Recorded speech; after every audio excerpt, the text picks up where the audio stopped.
नमस्कार दोस्तों, यह प्रसंग विष्णु पुराण का है। ये हम आपको सुना रहे हैं। पराशर मुनि महामुनियों से बोल रहे हैं कि मैंने तुमसे ब्रह्मा जी के तामस सर्ग का वर्णन किया। अब मैं रुद्र सर्ग का वर्णन कर रहा हूँ। रुद्र सर्ग का वर्णन कर रहा हूँ, इसे सुनिए आप। ये रौद्र सृष्टि और भगवान तथा लक्ष्मी जी की सर्वव्यापकता का वर्णन है। तो इसमें जब कल्प के आदि में अपने समान पुत्र उत्पन्न होने की इच्छा करते हुए ब्रह्मा जी जब ये इच्छा करते हैं कि मेरे समान पुत्र उत्पन्न हो, तब उनकी गोद में नीलोलोहित वर्ण के एक कुमार का प्रादुर्भाव हुआ। और ये कथा पराशर जी बता रहे हैं। हे द्विजोत्तम, जन्म के अनंतर ही वह जोर जोर से रोने लगा। वह बालक पैदा होने के बाद ब्रह्मा जी के गोद में पैदा होने के बाद जोर जोर से रोने लगा। उसे रोता हुआ देखकर ब्रह्मा जी ने उससे पूछा कि तू क्यों रो रहा है, क्या बात है। तब उस बालक ने कहा कि मेरा नाम रखो। तब ब्रह्मा जी बोले, हे देवता, हे देव, तेरा नाम रुद्र है, अब तू मत रो, धैर्य धारण कर।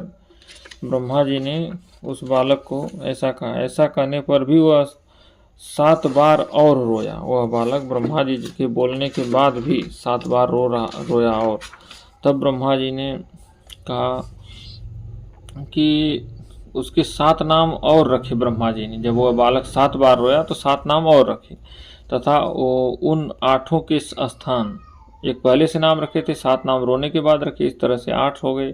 तो 8 के स्थान स्त्री और पुत्र भी निश्चित किए। प्रजापति ने उसे भव, सर्व, ईशान, पशुपति, भीम, उग्र और महादेव कहकर संबोधन किया। यही भगवान शंकर का ये स्वरूप था, रुद्र।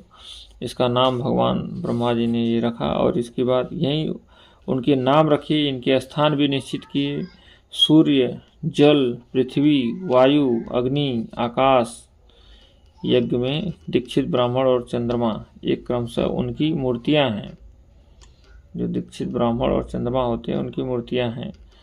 हे द्विश्रेष्ठ, रुद्र आदि नामों के साथ उन सूर्य आदि मूर्तियों की क्रमशः सुवर्चला, उषा, विकेशी, अपरा, शिवा, स्वाहा, दिशा, दीक्षा और रोहिणी नाम की पत्नियां हैं। हे महाभाग, अब उनके पुत्रों के नाम सुनिए। उन्हीं के पुत्र पौत्रादिकों से यह संपूर्ण जगत परिपूर्ण हुआ है। शनैश्चर, शुक्र, लोहितांग, मनोजव, स्कंद, सर्ग, संतान और बुध ये क्रमशः उनके पुत्र हैं। ऐसे भगवान रुद्र ने प्रजापति दक्ष की अनिंदिता पुत्री सती को अपनी भार्या के रूप में ग्रहण किया। हे द्विजोत्तम, उस सती के दक्ष पर कुपित होने के कारण अपना शरीर त्याग दिया था। फिर वह मेना के गर्भ से हिमाचल के घर पुत्री रूप में उत्पन्न हुई थी। तब उनका नाम उमा पड़ा था, पार्वती जी। भगवान शंकर ने उनसे अनन्य पारायण उमा से भी विवाह किया था। और भृगु के द्वारा ख्याति ने धाता और विधाता नामक 2 देवताओं को तथा लक्ष्मी जी को जन्म दिया, जो भगवान विष्णु की पत्नी हुई। तो फिर मैत्रेय जी बोले, भगवान सुना जाता है, ऐसा बोलने के बाद कि ये सुना। मैत्रेय जी प्रश्न कर रहे हैं पराशर मुनि से कि लक्ष्मी जी तो अमृत मंथन के समय समुद्र मंथन से निकली थी, फिर क्षीर सागर से उत्पन्न हुई थी, फिर आप ऐसा कैसे कहते हैं कि वे भृगु के द्वारा ख्याति से उत्पन्न हुई।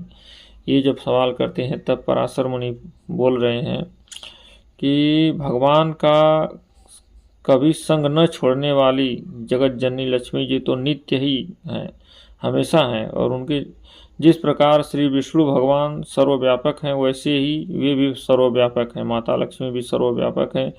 विष्णु अर्थ है और ये वाणी हैं।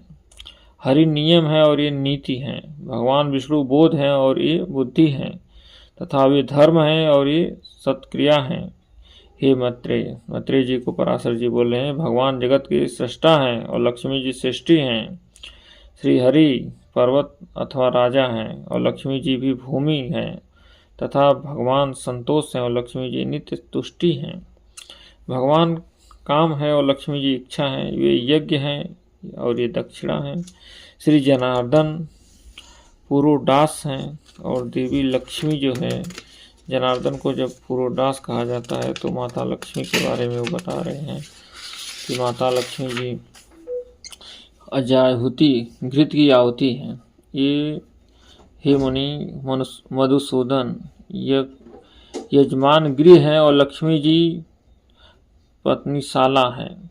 श्री हरि यूप हैं और लक्ष्मी जी चिति हैं। भगवान कुशा हैं और लक्ष्मी जी इदमा हैं। भगवान साम रूप हैं और श्री कमला देवी उदिति हैं। जगतपति भगवान वासुदेव हुतासन हैं और लक्ष्मी जी स्वाहा हैं। हे द्विजोत्तम भगवान विष्णु शंकर हैं और लक्ष्मी जी गौरी हैं। तथा हे मैत्रेय श्री केशव सूर्य हैं और कमलवासिनी श्री लक्ष्मी जी उनकी प्रभा हैं। श्री विष्णु पितृगण हैं और श्री कमला नित्य पुष्टिदायिनी स्वधा हैं। विष्णु अति विस्तीर्ण सर्वात्मक अवकाश है और लक्ष्मी जी स्वर्गलोक हैं। भगवान श्रीधर चंद्रमा और लक्ष्मी जी की उनकी अक्षय कांति हैं। हरि सर्वगामी वायु हैं और लक्ष्मी जी उद्घेष्टा जगत की गति और धृति आधार हैं। ये महामुनि श्री गोविंद समुद्र हैं और वे द्विज, हे द्विज लक्ष्मी जी उसकी तरंग हैं, अर्थात भगवान विष्णु से लक्ष्मी जी कुछ भी अलग नहीं हैं। इस तरह का वर्णन करते हैं मुनि। और रति राग भी साक्षात लक्ष्मी जी ही और गोविंद जी के रूप में हैं ये लोग। और ऐसा वर्णन करते हुए यह अध्याय यहाँ पर समाप्त होता है।